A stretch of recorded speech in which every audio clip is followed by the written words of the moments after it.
अगर आप भी लेना चाहते हैं देश दुनिया की तमाम जानकारी तो आज ही सब्सक्राइब करें हमारे चैनल को। साथ ही नीचे दिए बेल आइकन को जरूर दबाएं ताकि हर अपडेट आप तक पहुंच सके। नमस्कार, सेक्शन न्यूज नेटवर्क और आप सभी का स्वागत है। पश्चिम बंगाल की हाई प्रोफाइल विधानसभा सीट नंदीग्राम में चुनाव प्रचार के अंतिम दिन जोरदार प्रचार हुआ। केंद्रीय गृह मंत्री अमित शाह ने विशाल रोड शो किया तो तृणमूल कांग्रेस प्रमुख ममता बनर्जी भी पीछे नहीं रही और उन्होंने भी अपने समर्थकों के साथ रोड शो निकाला। केंद्रीय गृह मंत्री अमित शाह ने नंदीग्राम पहुंचते ही यहां से भाजपा उम्मीदवार शुभेंदु अधिकारी को गले लगाया और भव्य रोड शो के लिए निकल पड़े। अमित शाह के रोड शो में सिर्फ सिर ही सिर और भगवा झंडे नजर आ रहे थे। फूलों और भाजपा के झंडों से सजी एक लॉरी पर खड़े अमित शाह ने पूर्व मिदनापुर विधानसभा क्षेत्र में बेथुरिया और रायपाड़ा के बीच 4 किलोमीटर के रास्ते पर उमड़ी भीड़ का हाथ हिलाकर अभिवादन किया। उनके साथ शुभेंदु अधिकारी भी मौजूद थे। रोड शो को देखने के लिए सड़क के दोनों ओर स्थानीय लोगों की भीड़ उमड़ पड़ी। जय श्री राम, नरेंद्र मोदी जिंदाबाद और अमित शाह जिंदाबाद के नारों के बीच यह रोड शो तंग गलियों से होकर गुजरा। रोड शो में कई लोगों को वीडियो बनाते और सेल्फी खींचते देखा गया। देखा जाए तो पश्चिम बंगाल विधानसभा चुनाव में सभी की निगाहें नंदीग्राम पर टिकी हुई हैं, जहां से तृणमूल कांग्रेस प्रमुख ममता बनर्जी के खिलाफ भाजपा के टिकट पर शुभेंदु अधिकारी चुनाव मैदान में हैं। इस निर्वाचन क्षेत्र में मंगलवार शाम 5 बजे चुनाव प्रचार खत्म हो गया। यहां 1 अप्रैल को मतदान होगा। रोड शो के बाद अमित शाह ने एक बयान जारी करके कहा कि यहां की जनता का उत्साह बताता है कि भाजपा इस बार बंगाल में 200 से ज्यादा सीटें जीतने जा रही है। श्री शुभेंदु अधिकारी का प्रचार करने के लिए मैं यहाँ आया था। उसके बाद में कार्यालय में यहाँ के प्रमुख कार्यकर्ताओं के साथ थोड़ा बातचीत और उनके पास से यहाँ की स्थिति का जायजा भी लिया। जो अभूतपूर्व उत्साह रोड शो में नंदीग्राम की जनता ने दिखाया है, इससे सुनिश्चित है कि बहुत बड़े मार्जिन के साथ नंदीग्राम की सीट पर भारतीय जनता पार्टी के प्रत्याशी शुभेंदु अधिकारी जीतने जा रहे हैं। नंदीग्राम की जनता से जो अलग जलग बात मंदिर, एक खीरा काटने वाली माई की दुकान पर और कुछ कार्यकर्ताओं से हुई, सबका एक मूड है कि परिवर्तन तो पूरे बंगाल में करना है, मगर पूरे बंगाल में परिवर्तन करने का एक सरल रास्ता है, नंदीग्राम में ममता दीदी को हरा दो। नंदीग्राम में ममता दीदी को हराने से पूरे बंगाल में परिवर्तन अपने आप हो जाएगा। और ये जो माहौल है पूरे बंगाल का, नंदीग्राम जी उससे अछूता नहीं है। और आज मैं जब यहां आया तब एक दुखद समाचार भी मिला, जहां ममता दीदी रात को निवास करती है उससे 1 किलोमीटर के दायरे के 5 किलोमीटर के दायरे के अंदर ही एक महिला पर बलात्कार हुआ। अब महिला सुरक्षा की बात करने वाली ममता दीदी को मैं सिर्फ इतना पूछना चाहता हूं कि बलात्कार करने वाले आपके निवास से 5 किलोमीटर दूर आपकी उपस्थिति में, जब आप नंदीग्राम में हो तब बलात्कार करते हैं, तो बंगाल में महिलाओं की सुरक्षा का क्या होगा? कुछ दिन पहले भारतीय जनता पार्टी के कार्यकर्ता की एक वृद्ध मां को पीट पीट कर मारा जाता है। कल उनकी भी मदमुदार माई की कल मृत्यु हो गई। और ममता दीदी स्वयं महिला सुरक्षा की बात करती है। एक कॉन्ट्राडिक्शन को बंगाल की जनता भली भांति जानती है। पूरा बंगाल घुसपैठ नहीं चाहता है। पूरा बंगाल चाहता है कि सीएए के माध्यम से शरणार्थियों को नागरिकता मिले। पूरा बंगाल चाहता है कि यहां पर उद्योग लगे, विकास हो, यहां के बच्चों को रोजगारी मिले, पढ़ाई लिखाई अच्छे तरीके से हो, विश्व स्तरीय हो, बंगाल का इंफ्रास्ट्रक्चर विश्व स्तरीय हो, कलकत्ता एक विश्व स्तरीय शहर बने और फिर से एक बार बंगाल की संस्कृति का बोलबाला पूरे देश भर में, दुनिया भर में हो। एक दृष्टि से सोनार बांग्ला का स्वप्न जो महर्षि अरविंद और गुरुवर टैगोर ने देखा था, वो मोदी जी के नेतृत्व में ही साकार हो सकता है।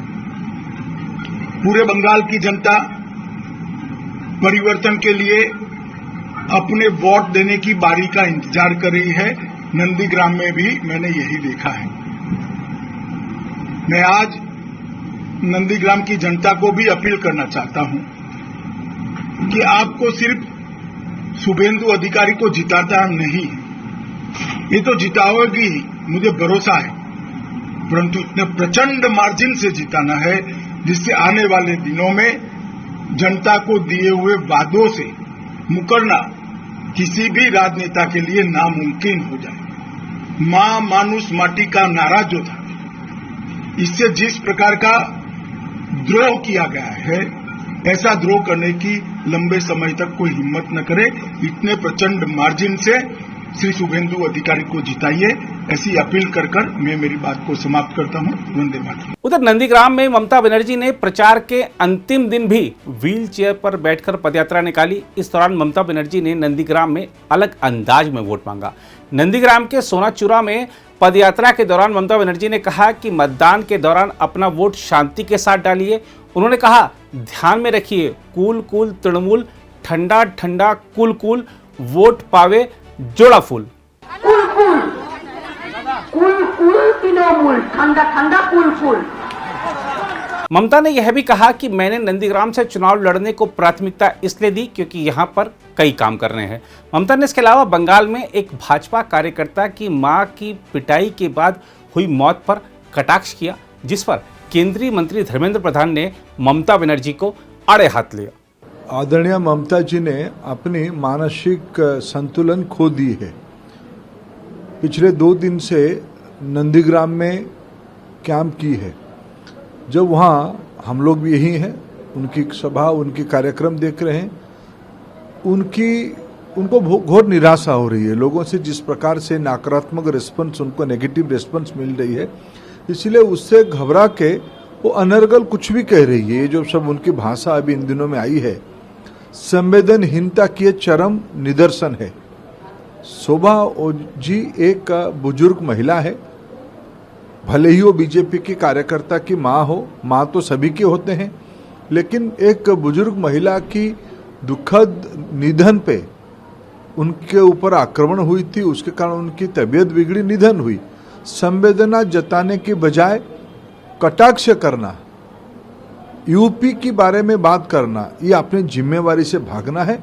उनको पराजय की डर सताने लगा है। दूसरी ओर केरल की पलक्कड़ विधानसभा सीट पर मेट्रोमैन ई श्रीधरन के पक्ष में चुनाव प्रचार करते हुए प्रधानमंत्री नरेंद्र मोदी ने सत्ताधारी वाम लोकतांत्रिक मोर्चा यानी एलडीएफ और प्रमुख विपक्षी गठबंधन संयुक्त लोकतांत्रिक मोर्चा यानी यूडीएफ के बीच मैच फिक्सिंग का आरोप लगाया और कहा कि दोनों के नाम भले ही अलग अलग हैं, लेकिन इनका काम एक ही है।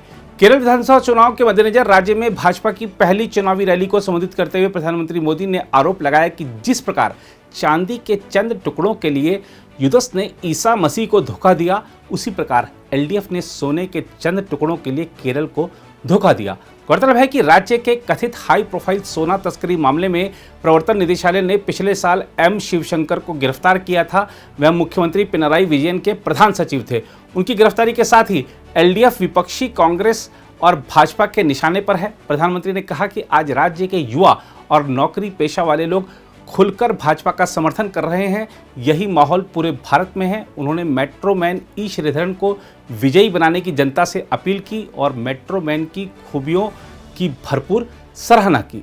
People from all walks of life are able to connect with the BJP's vision for India's growth. Take the example of your candidate, Metroman Sridharan ji. Everyone wants well-educated people to enter politics. But thanks to Metroman Sridharan ji, I am seeing something for the first time. A man who achieved so much in life, a man who has done excellent work to make India modern and improve connectivity. A man who is admired by all sections of society. He is a proud son of Kerala. He had devoted himself for Kerala's progress. If he wanted only power, he could have got it even 20 years ago. Yet, as a true son of Kerala, he thought beyond power. He knew he would be attacked, but he stayed firm on his commitment to Kerala. He is an inspiration for all, especially for professionals.